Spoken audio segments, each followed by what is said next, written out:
ቋንቋ ጫቅላ ጨረቃ ማለት ነው። ገና የምትወጣ ሳይሾሙ ሊያጋፍሯት ካሉባልታ ሊከልሏት አብረው የማይተኙ የሸገር ባለቅኔያት በጊዜ ቀስት በአያት ድምፅ ታጥረው ኦቦግሌ ከጠኪ ሐሰን ወዳጅ ከወሎ ከአክሱም ሰፈር እነ ስብሐት እነ ተስፋ የገሰሰ ከሐረር ዳኛቸው ወርቁ ከይፋት መንግሥቱ ካለቃ ለማ ሀገር ምናልባት ካንኮበር ገብረ ክርስቶስ ደስታ ከወደ ሐሮማያ ከርሞም ከጉለሌ ካደግንበት ወንጌል ተማሪ ቤት ዮሐንስ አድማሱ መመናቀሯን ከሐረር ሲታዘባት እስክንድር መልከ ማነሽ ሲላት ተቃጥሎ እስኪላላት እያሳለው ሲከተላት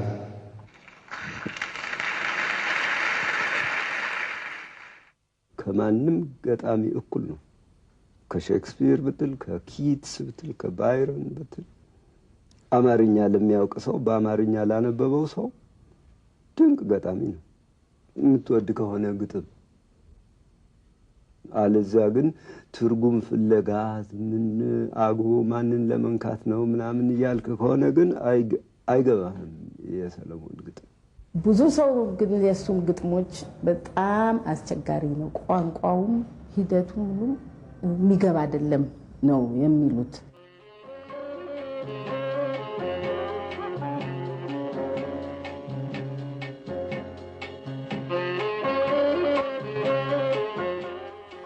ሰለሞን ደሬሳን ለመግለጽ ገጣሚ፣ ጋዜጠኛ፣ የሥነ ጥበብ ሀያሲ፣ ተፈላሳፊ፣ መምህር፣ አማካሪ እያል መቀጠል እንችላለን።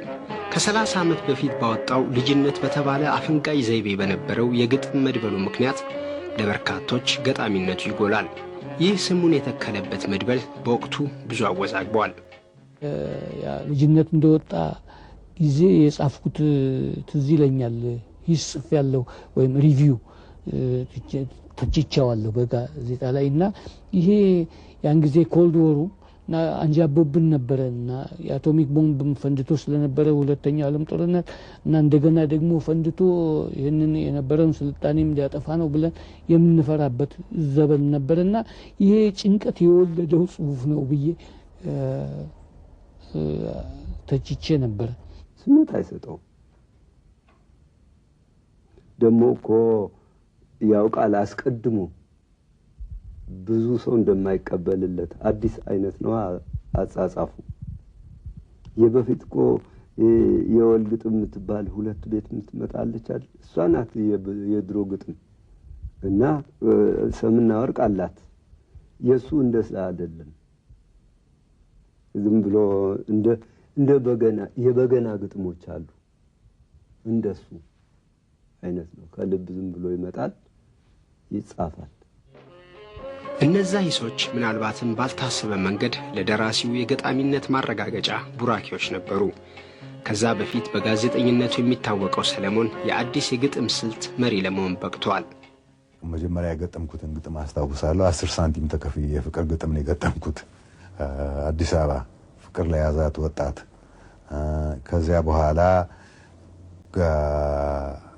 ጀነራል ዊንጌት ተማሪ የነበርኩኝ ጊዜ ከናሰፋ ገብረወልድ ጋር የተማሪ ቤቱን ለአንድ 2-3 ጊዜ የተማሪ ቤቱን መጽሐፍ አብረን ኤዲት አደረግን አዘጋጀን። ከዚያ ዩኒቨርሲቲ ኮሌጅ ስገባ የዩኒቨርሲቲ ኮሌጅ መጽሔት ማዘጋጅ ነበርኩኝ ለጥቂት ጊዜ እና መጀመሪያ ያጻፍኳቸው ግጥሞች እንዲህ ባለ ያለም የቀልድ ግጥሞች በእንግሊዝኛ ነበሩ። ይገርማል። የቀልድና የባለጌ ግጥሞች።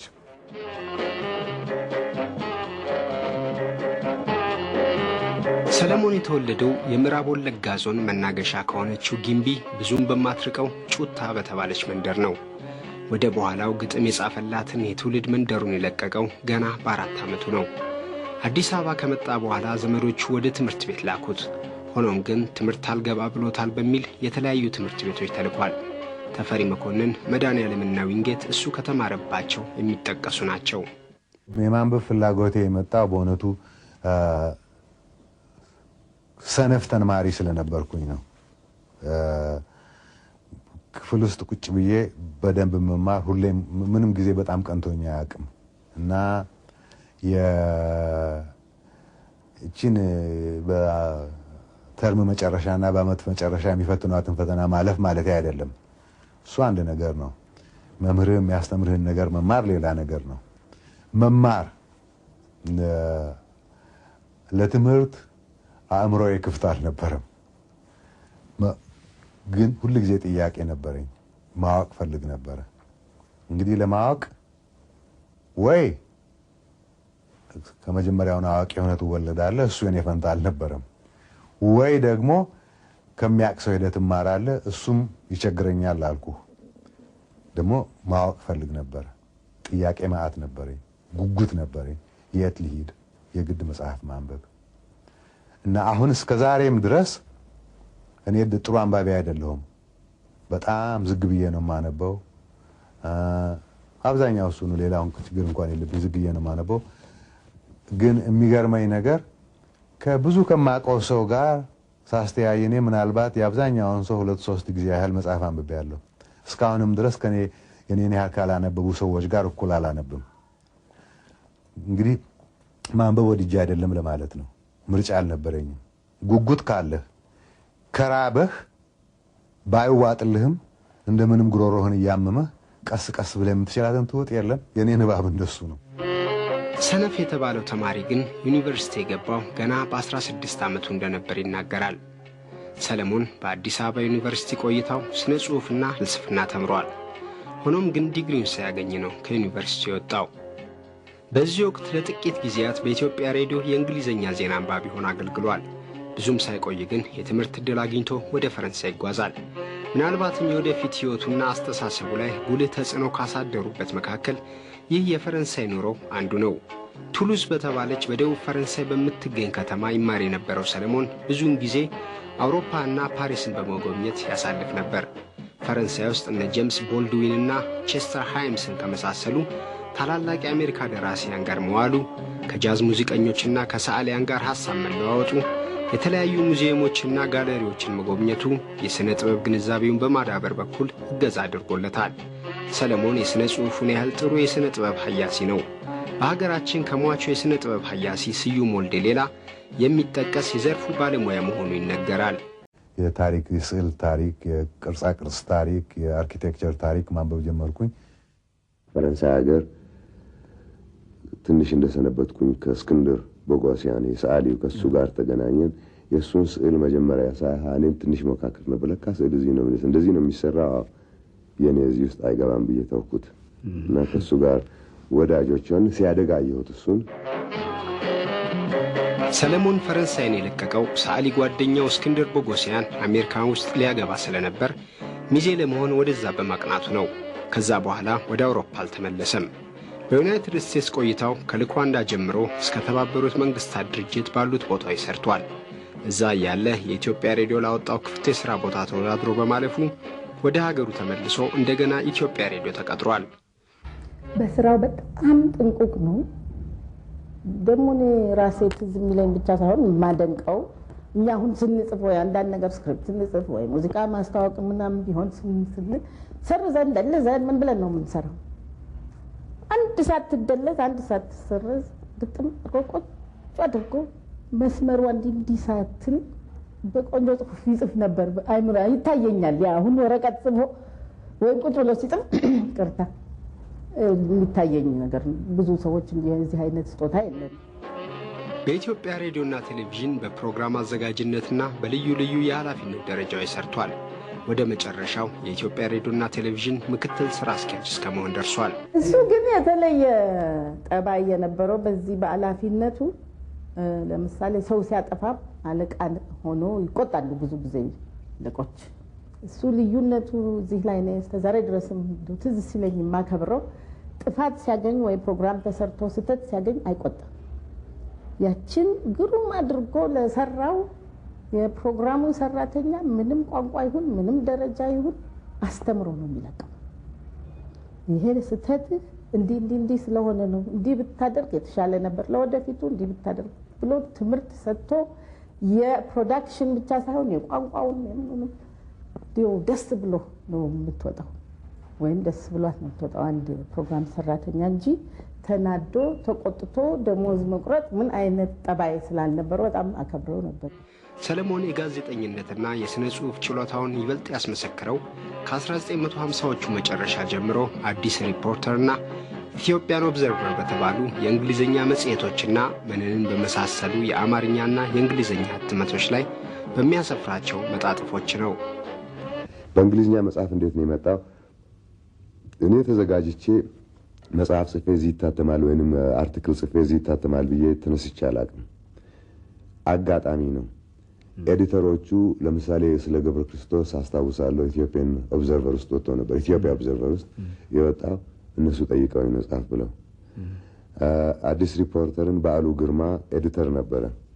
ፍቅሬ ታፈሰ ማኔጂንግ ኤዲተር ነበር መሰለኝ እንደማስታውሰው እና ቤት ድረስ መጥተው በሚመጣው ሳምንት ተፈቅዶ ልናሳትም ሪፖርተር የሚል ማጋዚን መውጣቱ ነውና ጽሁፍ አጠረን እና የአምሃሪክ ዳይም ኖቨል የምትል ጻፍኩኝ። ከዚያ በየሳምንቱ ያጥራቸዋል። እኔ ሬዲዮና ቴሌቪዥን በቀን 10-12 ሰዓት ነበር የምሰራው 6-7 ቀን እና በግልቢያ እና ከውጭ ጠርቶ አምጣ የሚለኝ ሰው አዲስ ዘመን ቢጠይቀኝ ኖሮ እንደሱ ይሆን ነበር ወይንም የዛሬቱ ኢትዮጵያ ቢጠይቀኝ በአማርኛ ጽፍ ነበር እና የመጠየቅ ነው እንጂ ምርጫ አይደለም እሱ። እነዚህ የጽሑፍ ተሞክሮችና የአጻጻፍ ዘይቤዎች ወደ በኋላው የታወቀበትን የግጥም ስልት ለመሞከርም መንደርደሪያ ሆነውታል። ሽፍትነቱ ከመጀመሪያ ከልጅነት ነው። ልጅ ነበርኩኝ፣ ወጣት ነበርኩኝ እና ልብ ማበጣል አይደለም ከሱ ነው። ሁለተኛ ደግሞ በቃ እስቲ አዲስ ነገር እንነጫዋት ያንኑ አትደጋግምብኝ ከሚል ነገር የመጣ ይመስለኛል። ግጥሞቹን ይመስላል። ግጥሞቹን ስታነብ ሰለሞንን ነው የምታነበው። ለትሬኒንግ በትሬኒንግ ያገኘው ወይም እገሌን ከእገሌ እንደ እገሌ ልጻፍ ያለው እንደዚህ ሳይሆን የመጣለትን ነው የሚጽፈው። ግጥሞች የምጽፈው ይገርማል። አንድ ጊዜ መጻፍ ሲጀምሩ ለ6 ወር አንድ ላይ መጨረሻው ጊዜ ለ9 ወር ሳያቋርጥ አንድ ጊዜ ሳያቋርጥ ለአብዛኛው የሚጣል ሆነ እንጂ ብቻ የሚጣል ስል ገና ቁጭ ብለዋል እንደ ተመልሼ አላየኋቸውም እንጂ እንደው እንደ በሽታ ዝም ብሎ ይፈልቅ ነበር። አሁን ደግሞ በዚህ ሰሞን ደግሞ የለም።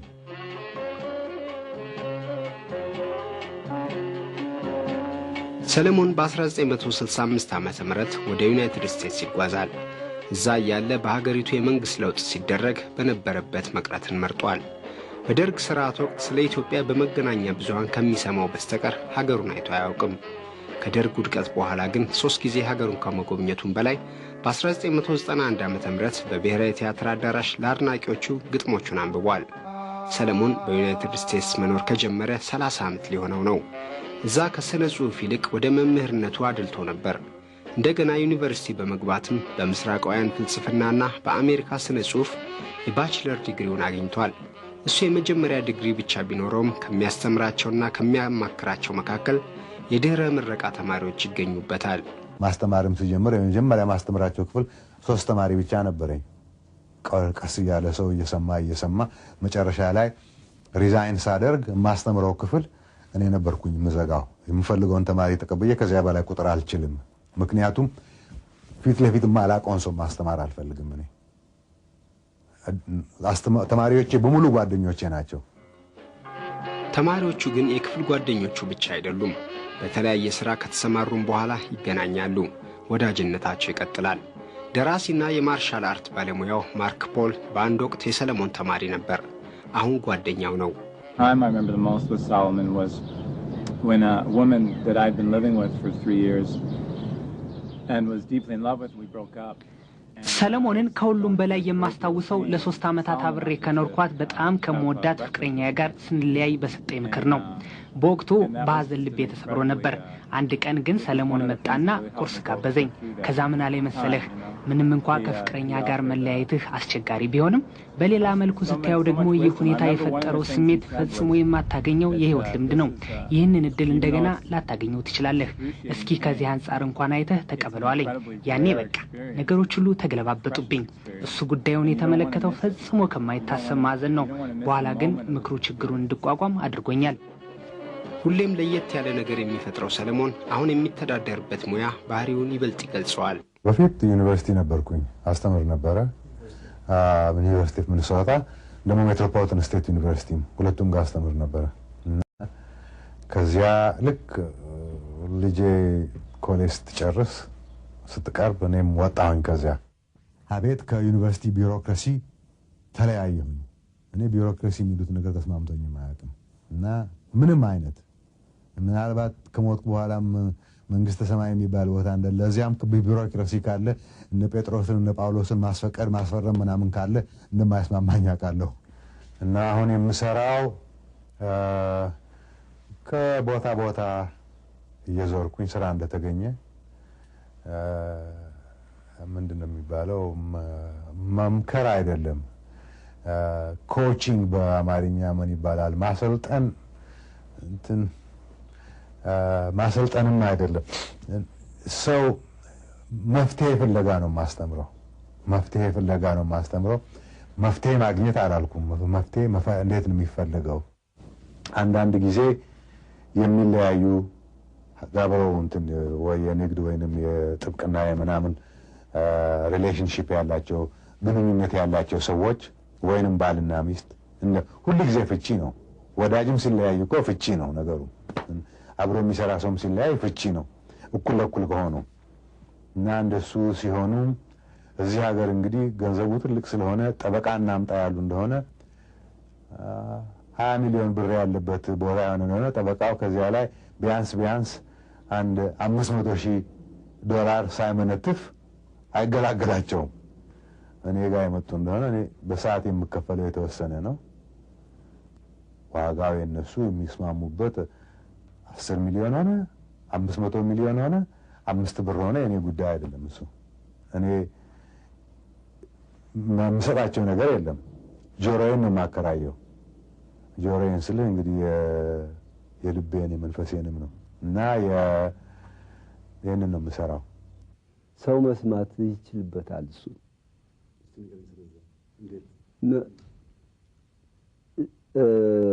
ለአብዛኛው ሰው እኮ ስትነግር እየቀነስክ ነው እየመጠንክ ነው የምትነግረው። ከሰለሞን ጋር ስትሆን እንደኔ ከሆንክ ዝም ብለህ ነው የምታወራው። በቃ የመጣልህን ነው የምታወራው። መስማት ይችልበታል ማለት ነው። ያንኑ ነው የቀጠለው። እዛ ሄዶም ፕሮፌሽን አደረገው፣ የእንጀራ ምንጭ አደረገው እንጂ ያው ነው ራሱን እየሆነ ነው የቀጠለው ማለት ነው። በዩናይትድ ስቴትስ ሚኒያፖሊስ ውስጥ የሚኖረው ሰለሞን ናን ከተባለችው የቀድሞ ባለቤቱ አንድ ልጅ ወልዷል። በአሁኑ ወቅት ጥንዶቹ የተለያዩ ቢሆንም ናን የመጀመሪያ መጽሐፉ ልጅነትን በማሳተም ከፍተኛ እገዛ አድርጋለታለች። የሰለሞንና የናን ልጅ ገላኔ ደሬሳ ትባላለች። የኮሌጅ ትምህርቷን አጠናቃ በአንድ ግብረሰናይ ድርጅት ውስጥ ትሰራለች። ለገላኔ አስቸጋሪ ከነበሩ ሁኔታዎች አንዱ የወላጆቿ መለያየት ነበር። I don't remember the day that they actually when they physically parted and stopped living. በትክክል መቼ እንደተፋቱት እዛ አይለኝም፣ ግን መቼ እንደነገሩኝ አስታውሳለሁ። 6ኛ ክፍል ልገባ አካባቢ ነው። የበጋ እረፍት ላይ ነበርኩ። አንድ ቀን ከሌላው ጊዜ ፈጥነው ቤት መጡ። ሁኔታቸውን ሳይ አንድ ጥሩ ያልሆነ ነገር እንዳለ ጠረጠርኩ። ከዛ ቁጭ አሉና ሁኔታውን ያስረዱኝ ጀመር። በጣም አስቸጋሪ ነበር። ገና የ10 ዓመት ልጅ ስለነበርኩም ሁኔታውን ለመቀበል ቀላል አይሆንም ለኔ። ግን በጎ ነገር ሁለቱም እኔ የተረጋጋ ህይወት እንዲኖረኝ ማሰባቸው ነው። ከተፋቱም በኋላ መነጋገር መቀጠላቸው ብርታትን ሰጥቶኛል። The one thing that helped me get through it is that my parents were able to continue talking. ያገር ከመጣ በኋላ ቆይተን ከባለቤቴ ጋር ልንፋታ ስንል ተካረርን፣ ተማረርን፣ ተለያየን እና ለአንድ 3-4 ዓመት ልክ እኔ መቼም ጥፋተኛ ልሆን አልችልም እግዚአብሔር መርቆ ለዚህ ለጠቅላላው ዓለም እንደ ስጦታ ያቀረበኝ ሰው ነኝ እኔ ጥፋት የለብኝም ጉድለት የለብኝም እሷ ነች ብዬ 3-4 ዓመት ጨፈርኩኝ ጊዜ ያለፈ ሲሄድ የራሴ ጭፈራ አልጥማለኝ እኔ ነው መቀበል አቃተኝ እኔ ለራሴ የምናገረው ለሰው ማወራውን ታሪክ መቀበል አቃተኝ ራሴ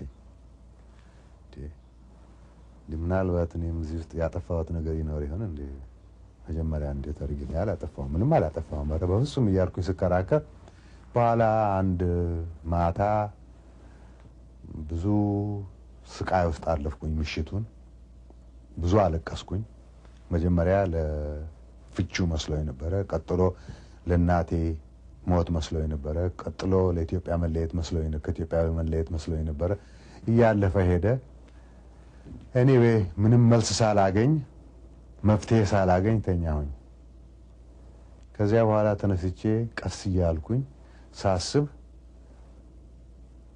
ግድ መቀበል ሆነብኝ ጥፋቱ የጋራ እንደነበረ የኔም የሷም በቆቃ አይደለም እንደ ሰው ምልህ እንግዲህ ይሄ ነው ፈረንጅ አግብቷል ፈረንጅ ማግባት መቻል ትንሽ ነገር አይደለም የባህል ግጭቱን መቋቋም መቻል ማለት ሰብአዊነቱን እዛ ውስጥ ማየት ማለት ቁንጅናዋን ብቻ ለባለቤቱን ተው ፈረንጅነቷን ብሎና እዚህ ህብረተሰብ ውስጥ ይዞ መምጣት መቻል ማለቱ ነው እንግዲህ እንደ ሰው ስልህ እንግዲህ ወኔውን እዛ ውስጥ ነው የምታየው ሰለሞንና ገላኔ ከአባትነትና ልጅነት ይልቅ ጓደኛሞች ይመስላሉ በዩናይትድ ስቴትስ ተወልዳ ያደገችው ገላኔ 2 ጊዜ ኢትዮጵያን ጎብኝታለች It was like returning home. It was everything, the sights, the sounds, the smells, the entire experience. በቃ ቤት እንደመሄድ ነው የተሰማኝ ግን ወዳልኖርኩበት ቤት ያየሁት የሰማሁት በተለይ ደግሞ ጠረኑ ልክ እንደገመትኩት ነው በጣም ይመቻል ከረጅም ጉዞ በኋላ ቤት እንደመመለስ ነበር እዛ ሄጄ ወላጆቼን የሚመስሉ ሰዎች በማየቴ ደስ ብሎኛል The smell when I got off the plane was exactly what I imagined. ሰለሞን ደሬሳ በአሁኑ ወቅት 64ኛ ዓመቱን ይዟል የመጀመሪያውን የግጥም መድበል ልጅነትን ካሳተመ ከ28 ዓመት በኋላ ዘበትልፊቱ የተባለውን ሁለተኛ የግጥም መድበሉን በ1991 ዓመተ ምህረት ለንባብ አብቅቷል ሰለሞን በእነዚህ ረጅም ዓመታት ብዙ መጻፍ ሲችል በሁለቱ ብቻ መወሰኑ ከምን የመነጨ ነው በቅቶት ይሆናል በቃ ጻፍ አላለው አልጻፈም ለእንጀራ የሚያስፈልግ ሲሆን ነው ተገደህ የምትሰራው እንጂ ይሄ እኮ የፍቅር ስራ ነው ዝም ብሎ ሲመጣ ይመጣል ከራሴ ጋር የተስማማሁት እንደምንም 1/3 የግጥም መጽሐፍ በአማርኛ ማውጣት አለብኝ እሱ ድሮ የታለመ ነው ለለውጠው አልችልም ድሮ የገባሁት ቃል ነው የልጅነት ቃል አንድ እሱ ነው ግጥሞቹ እውነቱን ለመናገር ቁጭ ብሎ እንዲው ማስተካከል ነው እንጂ ብዙዎቹ ተጽፈዋል